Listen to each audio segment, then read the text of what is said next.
It's the 11th of December 2018. I'm David Griffin. I'm up here at Whitwell in North Derbyshire, and I'm talking to Duncan Forrest, Ian Sadler, Gary France, Craig Sadler. Gentlemen, thanks for joining me as part of the Oral History project. We talked in an earlier interview about the history of the club and a bit about Les Jackson, Chris Adams and one or two other bits and bobs. But if we could just start with you, Duncan, what was your initial association with Whitwell Cricket Club? it came about through my father who played, so I were always coming down to watch him and score, and when they were shorter eventually got to start playing. It's a familiar story. There are odd exceptions, but nearly everybody does that. So when did you make your debut for Whitwell? Can you remember?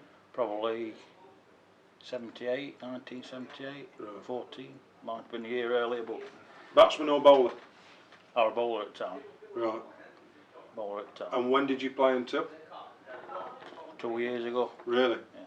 So a good long career. Yeah, long career. Any successes in that career that you want to share with us? Don't be shy. No, I'm not shy. But, he's got to rack his brain and find them. we won league, didn't we, one Yeah. year? Won league 1 year. But, So that was which division? That was the Bassett Law about Bassett Law. top division. Oh, that would have been the second division. It's like been Would have what they called B at the time. 1B, 1B, and then went up to 1A. didn't it? Yeah, that's right.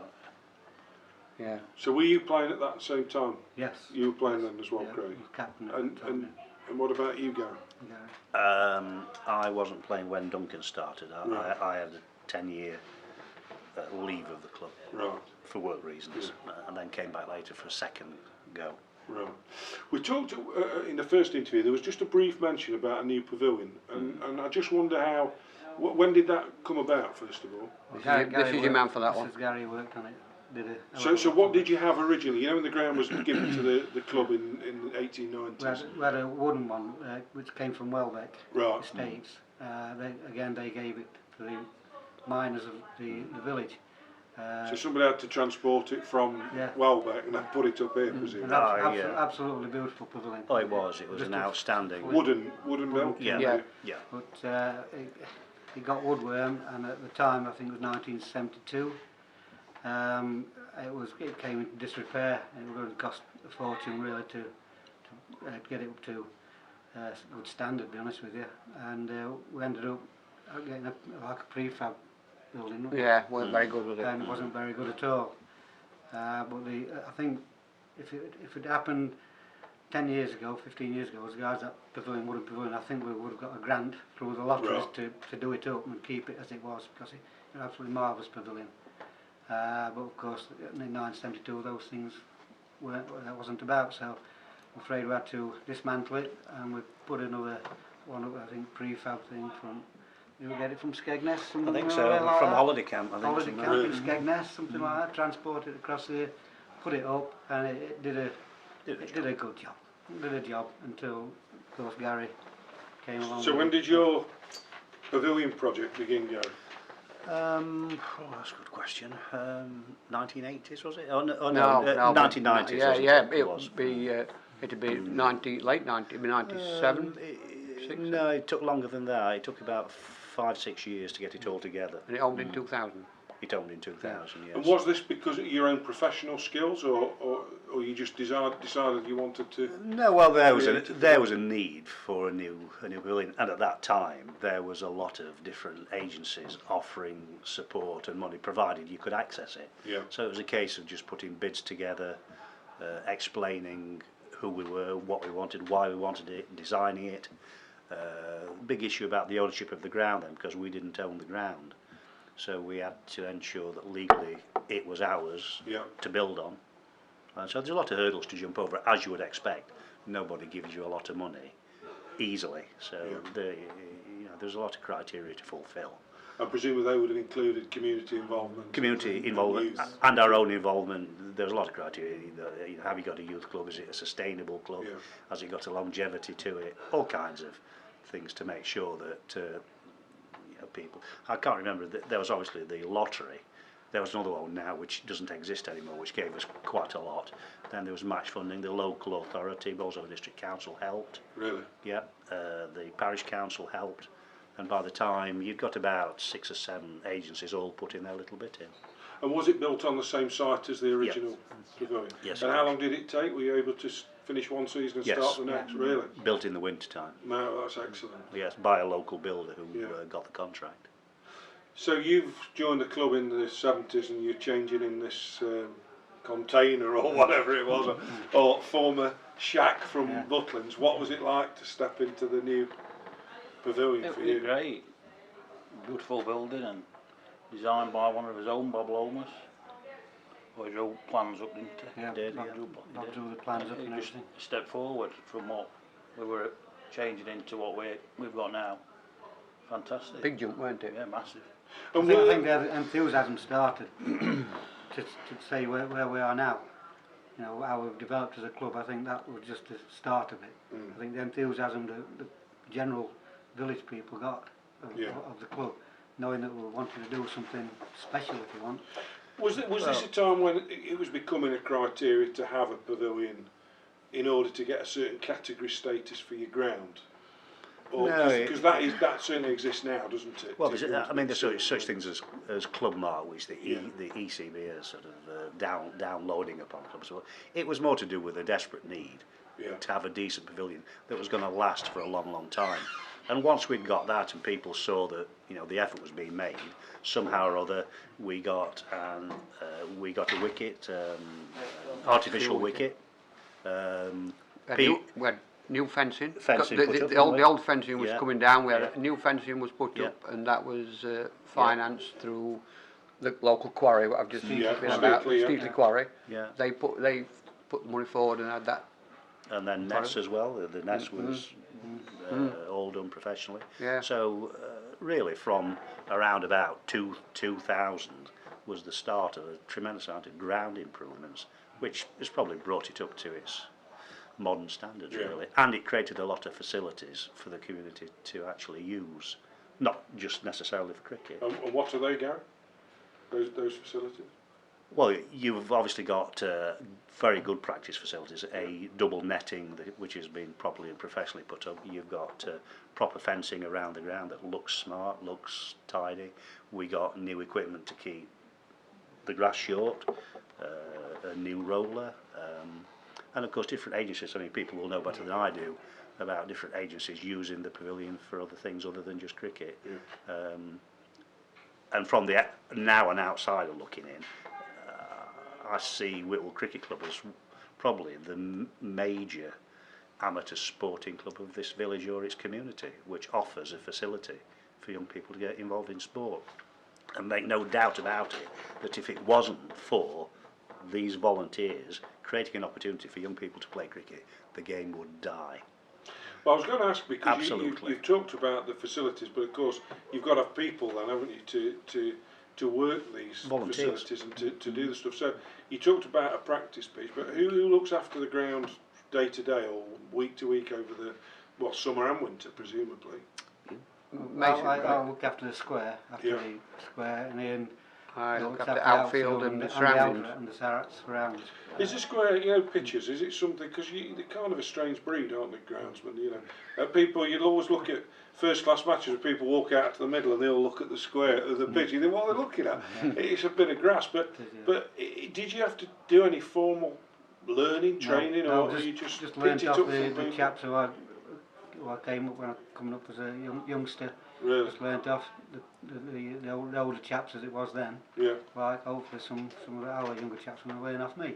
Mm. But yeah, it just a matter of taking note of what we did, what the foundations were, what we needed, what we don't need. You can imagine around it, it's limestone based. Yeah. So underneath our surface is limestone, and it dries very quickly. You can be deluged with rain on a Friday evening, and then on a Saturday you could play cricket on a Right. Saturday. Yeah, it was that sort of quick drying ground. So growing up with this ground, you know what to do and what not to do. Whereas if you put me on another ground 10 miles away, I probably wouldn't have as much information about it. So you just get to know your own surface. Yeah. think- I I think up to the last sort of 15, 18 years before that, we basically just used to cut it and roll it, didn't we? Yeah. It's only been since 15 We years used to or have some so. help from Siswell. They used to come and dress it and do certain things when Yeah, but we didn't Siswell used to do come. anything, you know, before No, that. no. And then we had a spell where we had groundsman come from Notts, Yeah, and he gave us some advice yeah, on all sorts. on also what we needed to What we do to needed improve do, the improve wickets, it, yeah. improve them. Yeah, but from day to day, it's what we know now, isn't it? Yeah, no, then we started dressing them from then on. We That's dressed them right, every year and seeding them and doing that Yeah. for over the last 15 years. But prior to that, we didn't. We just used No. to roll them and Yeah. cut them and that, weren't it? Yeah. And what's the nature of the pitches, Duncan? Excellent now. Good for batting, good for bowling? Better for batting now. Are they? So Unfortunately. flat? Well, it's You can not say quite, that, there's a but- bit of help for bowlers, but It is, it's a yeah. batsman's game now, isn't it? Yeah. It's a good cricket. Has a ball ever got above waist height since I left or not? You assume because it's the north of the county and because of, I guess, one man, as in Les Jackson, the assumption that they were green seamers paradises, It which might have been in those days. they perhaps yeah. were once upon a time. Yeah. Well, certainly from your scorebook when the first game you played, one side was out for 23 and the other for 60, clearly not much. You talked in passing in both the first interview and in this one about youth cricket, and I'm interested, you talked, Gary, about it, the hub of the village, the sporting hub of the village, and you've all talked about youth cricket. So how advanced or how healthy is youth cricket and other forms of cricket, women's cricket, girls' cricket in Whitwell? Well, I can give you a brief perspective of the Bassett Law League, which, as I say, covers 4 different counties, and youth cricket, in general terms, has declined dramatically.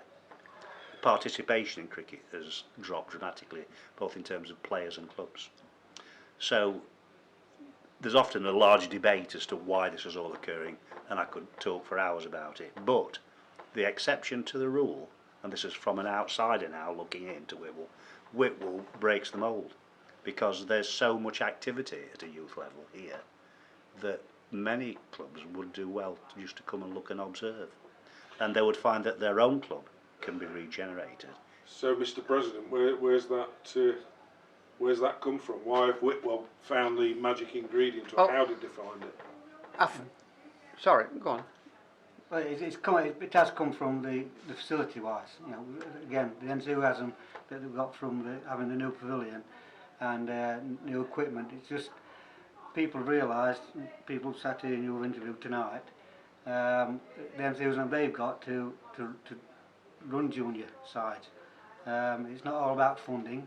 It's all about people wanting to put the time and effort into it, and that's what we've got at Whitwell Cricket Club at the moment. I think that goes down to Alan and Duncan. Right. So what do you do? It all started through you though originally with the quick cricket, didn't it? And then it moved on to Yeah, but Alan that being. as regards the time that's been put in, Oh, yeah, but you know, it's been Alan and you that's I put a time in for a couple of seasons. Yeah, You've yeah. been doing it for, I don't know how many seasons, but a lot more than what I did. 4 or 5, would it be? So how do you get it? I mean, presumably there's no cricket played in school in Whitwell. No. No. No, which is not. I mean, it's not played anywhere really, No. apart from public schools. No. So how do you get young people? What's the I mean, you've talked about facilities, but Just you've through- still got to get somebody, little Johnny or Jill, through the door with a cricket bat. haven't you? Well, So it's just through Parents, parents putting flyers out to schools, local, you know. Cresswell don't have a cricket. I think they've got one now. I don't know. Cresswell they have got a bit. didn't have a team for quite a few years, so there was a catchment area there for young ones to come because there was nothing happening in Cresswell, and we've got Oddthorpe, Yeah. and then us. So it's basically putting flyers We've out been to schools. fortunate that we've had so many youngsters come Pardon? through. We've been fortunate that we've had Yeah. so many youngsters Yeah. come through, and started with a quick ball, which is a softball on a Sunday morning, right through to 11s, 13s, 15s and 17s. We had one year. And do you retain them, Duncan? Or are you Well, as they, successfully obviously retaining as they get older, then we lose probably. We've lost the quick ball cricket for the last couple of seasons. But I think we're going to start that up again next year. And obviously as they got older, it's like a recycle that Yeah. you lose one, but you gain another one, and then hopefully some more will start again with the quick cricket on a Sunday morning, and then it all starts again. And that, I presume, comes back to your point, Gavin. You said you could talk for hours about it. I think we're probably all on the same hymn sheet here, that it's the social changes that have taken place in life, never mind in sport. I mean, cricket in many ways can be its own worst enemy. The very nature of the game, the length it takes, the travelling involved. It's an all-day commitment, which a lot of young people don't like anymore. But I mean, just going back to what Duncan was saying, I mean, I've felt this for years. All right, the basic principle is you get a youth system going, and then you've got recycling of the generations. Next year, another group of young people come, and on it goes. Yeah. But out of it, any 1 year, I would say if you get one cricketer at your club who can play senior levels, either sort of with adult cricket, then you're doing very well. A lot of them drop away. That's just how life is. Yeah. But there's an added bonus to it, because you might get from this youth system somebody who's good at being a secretary, somebody who's good at being a treasurer, somebody who does a bit of fundraising, somebody who might be prepared to do a few teas, somebody who's willing to help out on the ground.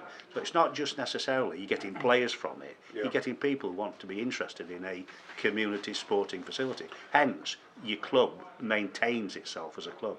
Well, I was going to ask, do you still have that sort of family, I don't want to pigeonhole people and say the men play the cricket and the women make the teas, but is there still that sort of family feel at the club that if you play cricket during the day, you've got your family with you, in the same way you talked about when you were little, you went up to the ground and your dad was down there? and watch. Yeah, I think we A will. lot of families come down and watch. Yeah. I think we have got a ladies team as well, so they play cricket as well. Right. So And we have got what? ladies. Right. So who runs the ladies team?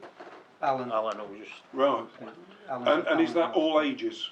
Is it- Yeah. And who do they play formal cricket or friendly cricket? We've played competition. As Whitwell CC. Yes. Really? Yeah.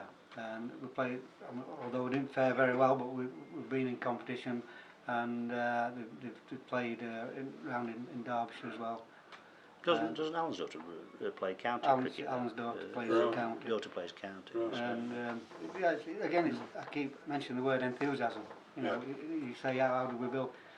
We have parents involved, and I think it's just a knock-on effect where parents are involved. They talk about it at school. Okay, we'll take our Johnny down, or take our Mary down, or and they come down and they enjoy the social side of it, if you want. The parents come down, have a drink, watch the kids being looked after, being coached, and it's just been a knock-on effect from there. And how many young teams do you put out? What age groups? well, last season we had 11s, 13s, and 15s. And when do they play? Is that midweek cricket? Midweek, and Sunday mornings for the under 11s. Right. yeah. And what format does the you presume you put first and second team out? Yeah. Yeah. What format do they play? Is that in the basketball? Is 46 that over. 46? 46 over, yeah. Got a 50 question, now, quick question for you. Let's see whether or not we stand on this. There's a lot of debate about the format of cricket, and you've touched, Gary, already on.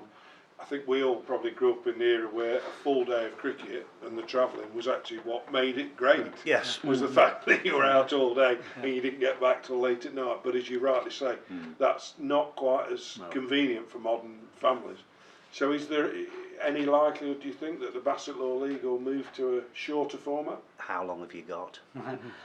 I can tell you that I'm not in an uneasy position, but I was the secretary of the league for, Right. for 10 years. I've just recently Well, I tell you what we'll do. I tell you what we'll do, stood down. Gary, because we'll pause here, and then I think what we'll do is we'll have another interview where we talk about specifically about the future of the game, because I think it is an interesting subject. So for now, gents, thank you very much.